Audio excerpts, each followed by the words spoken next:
Thank you, Dom. Good afternoon, everybody. It's absolutely fantastic to be back in Blackpool, and thank you to Paula and the LCRIG team for inviting me back to speak at the Strictly Highways conference. I'm really, really glad to be back in Blackpool. It was a beautiful sunny evening yesterday when I arrived. It was really nice to not be blown to the conference this morning by the winds.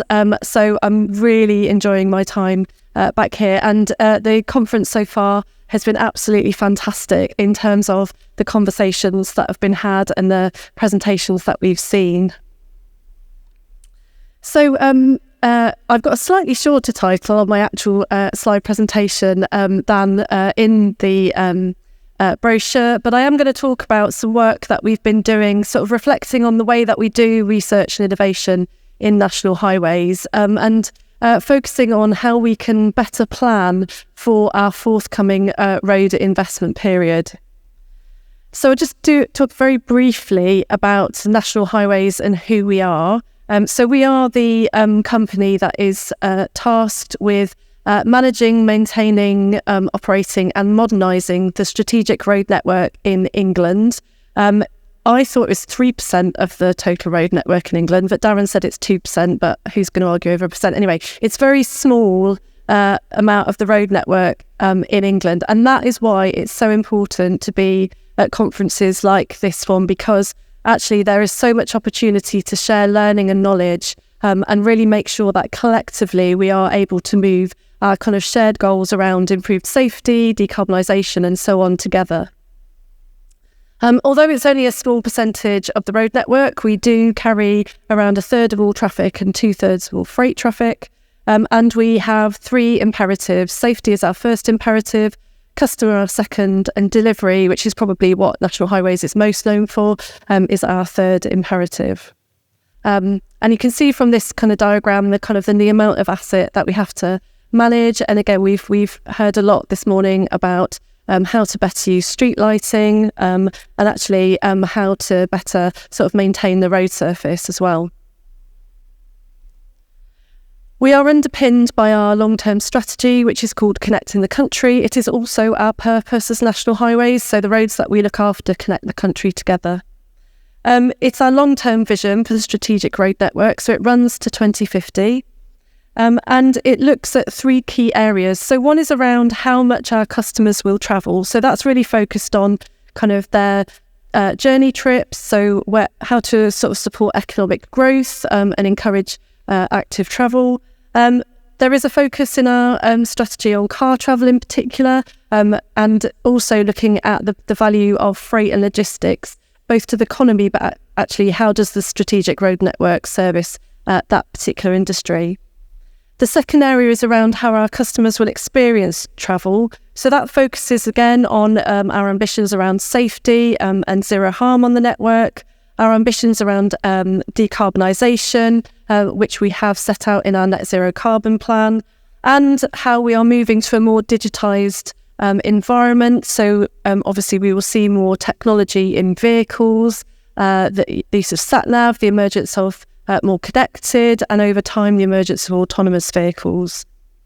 And then finally, the areas around how we will manage our network in the future. And again, all of these sort of interplay into that, but it's very much focused on that customer experience, the sort of sustainable network that we run, and the other aspects of that as well. So that's a quick sort of run through about National Highways, who we are, sort of our general purpose and our sort of strategy in the future.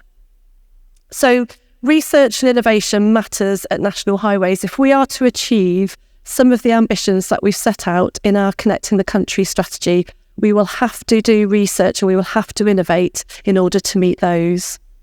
So we're doing some work at the moment, just looking at refreshing our current research and innovation strategy that was set out for our second road investment period. That investment period ends at the end of March. So we're looking at, a bit of a refresh of that, and also at some of the guidance documents that support that I'll talk about later. So as part of that, we're sort of stepping back and looking at, so why does National Highways need to do innovation and research? So again, that all fits with what is our vision, And that is, our vision is about how can we help deliver those ambitions in connecting the country. And important with that is the impact that research and innovation will have on those delivery of those ambitions. What does it mean to National Highways? So what does research and innovation mean to us? And in particular, that interconnection between research and innovation. I think often we talk about it as a very linear process, and research being at the start of it. But the reality is, and the likelihood is, that we'll need to research all the way through the innovation journey. And I'll talk about a bit about that more in a moment. And then finally, how does National Highways actually do innovation and research? So what are the principles that guide our behaviour, and how do these sort of play out? And these are coming sort of 4 pillars. One is around the themes of focus. So how do we connect in? And in particular for us, we are looking at how do we connect into connecting the country and make sure we are really realising those ambitions through research and innovation. The second area is around leadership and culture. And if I'd been a bit more savvy with my alliteration, the last word in this section would not have said partnership, it should have said collaboration. But that is absolutely what this word partnership means. So it is about how do you create that capacity and capability for curiosity and partnership. Because actually that collaboration is really, really important, but also so is being able to give people the time and space to think about what are those challenges that I face on a daily basis, and how can research and innovation help to solve those. The third area is around the services. So how do my teams enable the business to do that research and innovation, and how can we connect them with partners? So whether it's with local authorities, for example, that have done some great trials, whether it's with academia and the kind of core research that they're doing there, whether it's learning from international organisations and other countries. So all of that is really important in facilitating that. And then finally, really looking at what is that portfolio balance and structure that would give us the sort of best value and impact of our research and innovation activities at the end of the day. So thinking about this in terms of the innovation pathway, and we've been looking at the ISO 56001 standard, and how does the work that we do in National Highways align with that, and how can we take elements out of that to improve the way we do things. So at each of these stages, we're obviously looking at what good stuff have we got going on at the moment. So for example, we have a pilots and trials guidance document. You can find that on our website. That also needs refreshing and bringing up to looking ahead at RIS3. What we've recognised is that we could probably do with some guidance on scaling and sustaining innovation. It's the area where we think it's really important to focus in on.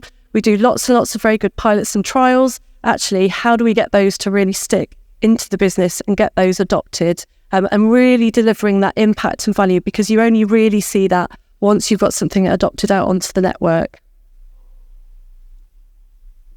So as part of this, we've been looking at a challenge-led approach. So this is something the United Nations Sustainable Development Goals programme has adopted. We're not going into clean oceans as National Highways. This is illustrative on the right-hand side here, but this is just to sort of say how they set out their challenge-led approach. So you set up a grand challenge, in this case, clean oceans, and then you set a mission from that. So that mission is a plastic-free ocean, and beneath that is your challenge statement, and it's time-bound and it's got some specifics in there.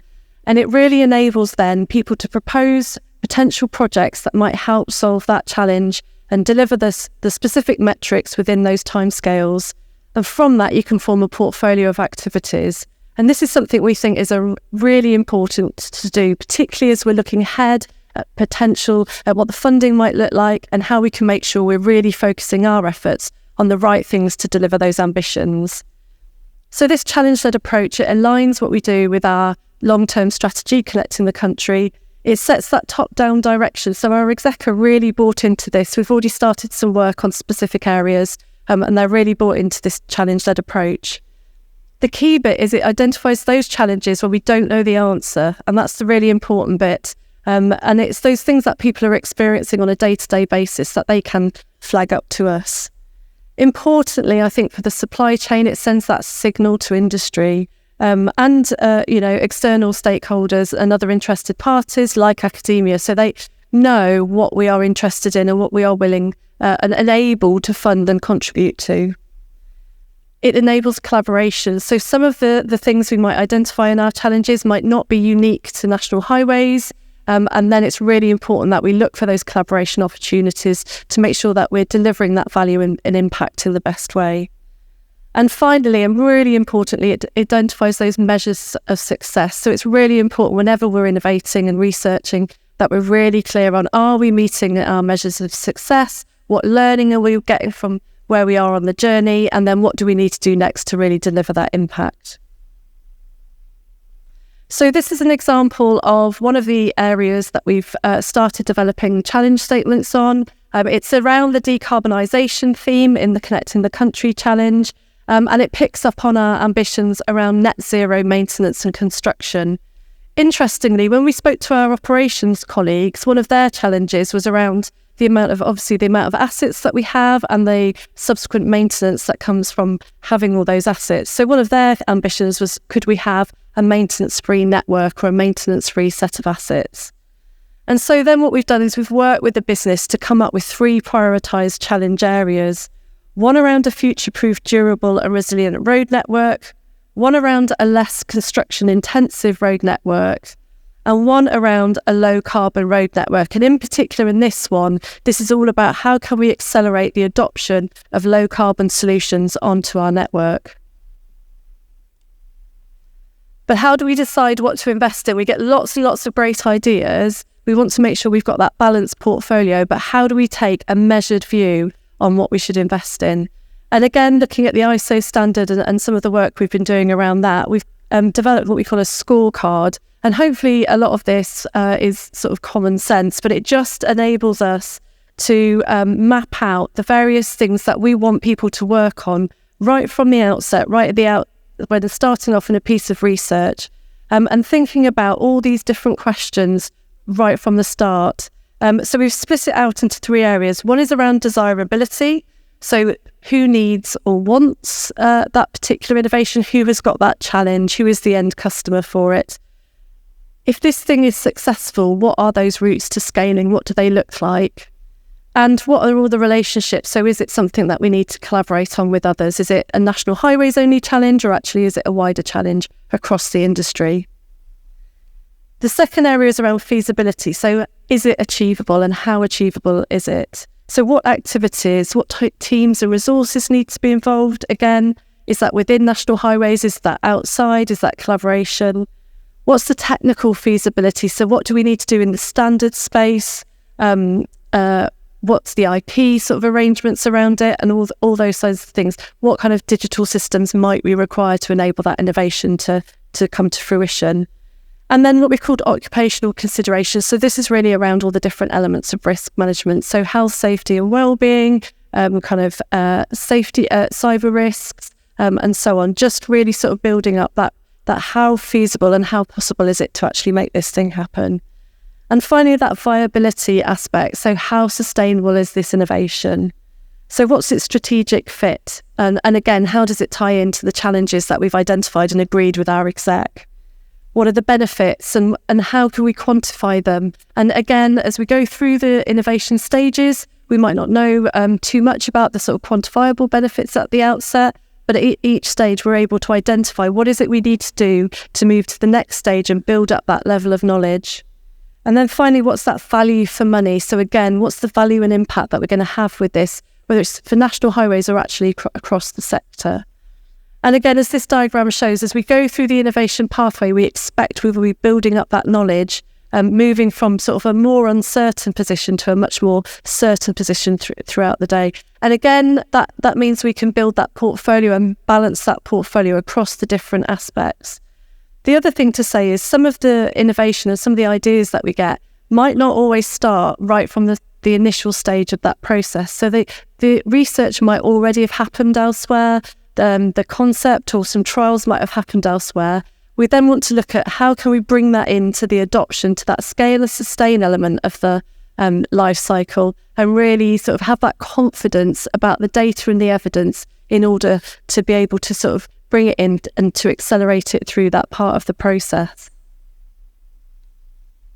And then finally, just thinking about how can we actually make these things happen. So what are the different sort of delivery mechanisms as we think about them?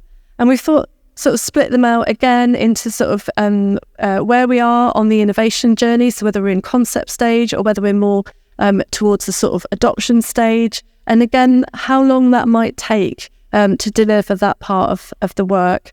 And I'm not going to go through them all, because actually what I'm going to do in the next slide is illustrate some areas where we have used these different delivery mechanisms in the work that we've done in our second road investment period. But the key bit is, again, going back to the services part of that slide that I showed earlier, is for my teams to be able to provide that advice to colleagues in the business to help them, refine their sort of case for change and the case for the research and innovation, but equally to sort of help them determine which is the best delivery mechanism, which is the thing that's going to give them the best evidence to be able to move it on to the next element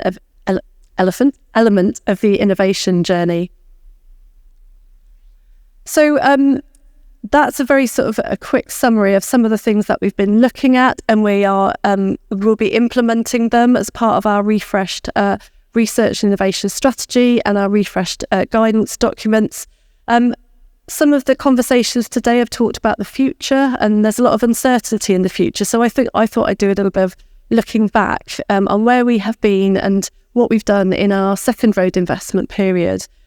We've had the benefit of having an innovation and modernisation designated fund, and we've been able to invest around sort of £200 million in a number of different innovations through different delivery mechanisms across these 5 different themes. And I think what's interesting to reflect is back sort of in the, when we started putting together all of this, we probably anticipated we might spend more, for example, in the connected and automated vehicles space, whereas actually we've quite rightly spent a lot in the design, construction and maintenance space. That's been the right area to focus in on. But what is also fair to say is a lot of these themes are cross-cutting. So some of the examples that I'll show, for example, connected and automated plant, we've probably funded through design, construction and maintenance, because a lot of it has been around improving productivity in that sector, rather than specifically in connected and automated vehicles.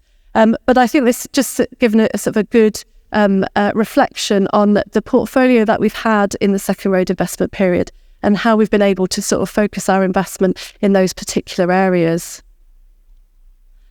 So finally, I just want to sort of show you some of the case studies and trials. We've got a whole heap of these. So if you have a look on our web pages, there's lots and lots of different case studies that you can access. Please go and have a look, and please do reach out to me if there's anything else you want to know about them.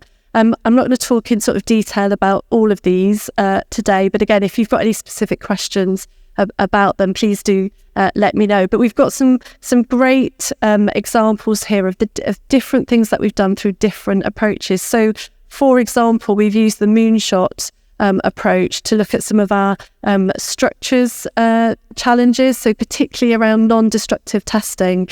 And we've got some great stuff going on, particularly in the research space. And very much aligns with that's not just a national highways challenge. Certainly talking to colleagues in Network Rail, for example, how do you look at the status of a bridge without actually taking a piece out of it if you can't see inside? So what kind of techniques can we do to test our existing structures without having to go inside them? And we've had some great competitions. So we ran a graffiti removal competition some years ago. And more recently, we've run our low carbon innovation accelerator competition. And that's been absolutely fantastic. The real advantage of these is bringing together small and medium enterprises with our supply chain. So there's an opportunity, again, looking at that kind of feasibility of innovation. How practical is its use in, today's world? What are the kind of implications on our standards? And how quickly can we get these through into, say, our contractual routes, and how can we deal with things like the IP around them? And then finally, I have mentioned connected and automated plant, a really, really great piece of work. A lot of the trials that we've done and the learning that we've gained from our involvement in this cross-collaborative industry kind of working piece has fed through to BSI standards, and as now that this particular area of work has now been taken over by the Department for Transport, which is fantastic because they can really, lend that across all aspects of the transport system, because this really isn't just about roads. So coming next, so like I said, please look out for our refreshed research and innovation strategy. It will focus on RIS3, but also connecting the country, our 2050 long-term vision. Looking out for our refreshed guidance around pilots and trials, but also our new guidance for scaling and sustaining innovation. And then alongside all of that, we will have an implementation plan. Again, how do we get all these into our third road investment period and help to achieve our ambitions in our long-term strategy? Thank you very much for listening.